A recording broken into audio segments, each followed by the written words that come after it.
Hello అండి అందరికీ. ఇక్కడైతే బిర్యానీ కోసం ఒక గిన్నె తీసుకొని 2 లేదా 3 టేబుల్ స్పూన్ల ఆయిల్ వేసుకొని వెజిటబుల్స్ అన్నీ యాడ్ చేసుకున్నాను. దీనికి కాంబినేషన్ అయితే పన్నీర్ కర్రీ చేసుకున్నాను. ఒక ఆనియన్ పొడుగ్గా కట్ చేసి వేసుకున్నాను. క్యాప్సికమ్, క్యారెట్, టమాటా, కొంచెం పచ్చి బఠానీ ఇవన్నీ వేసి కొంచెం అల్లం వెల్లుల్లి పేస్ట్ వేసుకొని, ఇక్కడ స్పెషల్ ఇంగ్రీడియంట్ ఏంటి అంటే బిర్యానీ దినుసులన్నీ ఒక్కొక్కటి తీసుకొని మిక్సీ పట్టు పౌడర్ లాగా వేసుకున్నాను. కొంచెం కస్తూరి మేతి కూడా, గసాల, కొబ్బరి, ధనియాలు కొన్ని, మిరియాలు, ఇంకా యాలుక్కాయ 1, లవంగాలు 2, దాల్చిన చెక్క కొంచెం కూడా వేసుకున్నాను.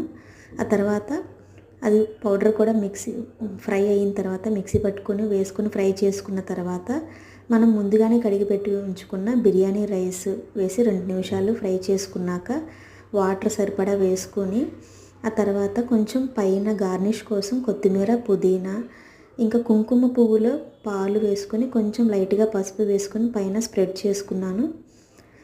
కొంచెం లాస్ట్లో నెయ్యి కూడా యాడ్ చేసుకొని ఇలా